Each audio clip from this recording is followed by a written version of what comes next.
Our feet are working, our legs, our pelvic floor, our abs. We're lengthening through the top of our head. Our whole spine is long, and our torso is lifted. Sometimes I will add a jump rope in when I do that, but that's pretty advanced. So until you get really comfortable jumping on the Bosu ball and can do it for many, many jumps in a row without falling, I wouldn't add a jump rope quite yet. So now we're gonna come off from there and move it to the side. We're going to get behind our ball. We're gonna go into a deep frog pose squat. So instead of just holding this position, we're gonna bring our ball in, pressing our pubic bone into the ball, and we're just gonna roll forward and back, feeling our hips open up when we come back into that frog pose. You wanna just wrap around the ball so that your neck stays relaxed, because if your chin is tucked this way, you're gonna be compressing your spine, and I really like elongating the spine. We're gonna do just a few more, and when you go back, really emphasize pressing the pubic bone in so you can feel your lower back relax and your hips open up.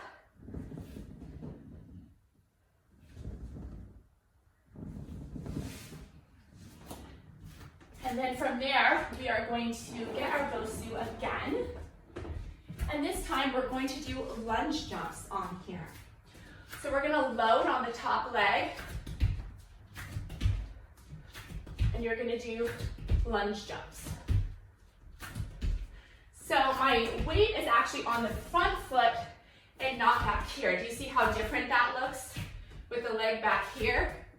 Now if you're unable to do this, by all means, you can start a little bit more here, but our real goal is to load on the top leg.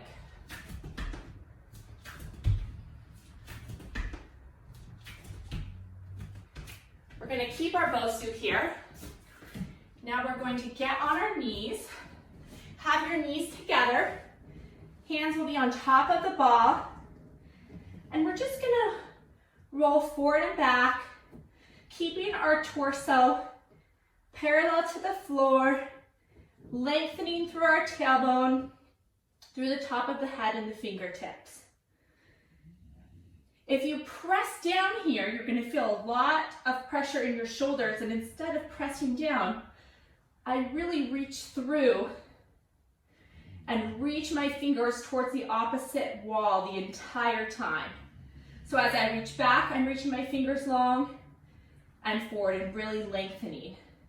If that is too much pressure for you, you can also do it with the top of your forehead on the ball, your arms relaxed, and really reaching long with your torso in both directions. So the base of your spine and the top of your head reaching in two different directions.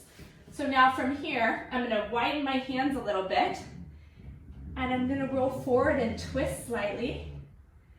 And then I'm going to rotate and twist the other way as I lean forward. Again here, I'm keeping my arms straight and reaching out long and staying really relaxed in my neck. If it's too challenging for you to do with your knees on the Bosu, you can put the Bosu to the side and do it with the knees on the floor. Just keep the knees together. Now we're going to do little hop overs on the Bosu.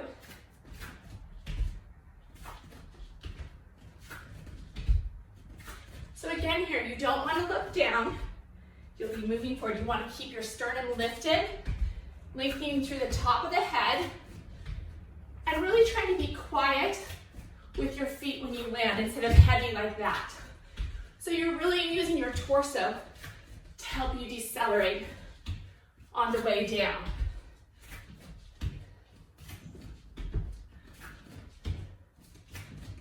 We'll do a few more of these.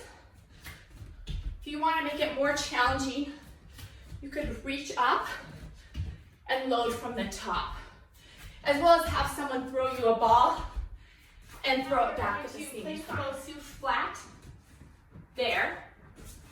We're going to get behind. We're going to roll forward on our stability ball, and have our hands under the shoulder blades. Our toes are pointed, our abs are drawn in towards our spine. You're gonna look down and do push-ups. Now, the further away the ball is from the Bosu, the harder it is gonna be. So those of you that are newer for it or finding it very difficult, you can bring that ball in really, really close. And if you find that it's too difficult for you to do push-ups as you do it, first just try here to stabilize and use under the shoulder blades and just try to hold this position and then slowly add in the push-ups. You can do these without the Bosu too. So if the Bosu is too much to use together, just move the Bosu to the side and do the exercises with your hands on the floor. Now I'm going to walk the ball out a little bit and get up on my knees. I'm going to drop my head and I'm going to roll the ball side to side. This is a very advanced exercise, so if you find that this is too difficult for you, go ahead and do it with your hands on the floor. That is a wonderful exercise in itself as well. And then I also have a modified cannonball version lying on your back if you are someone that just doesn't have the wrist strength or stability or pain in your wrists. So feel free to substitute that in.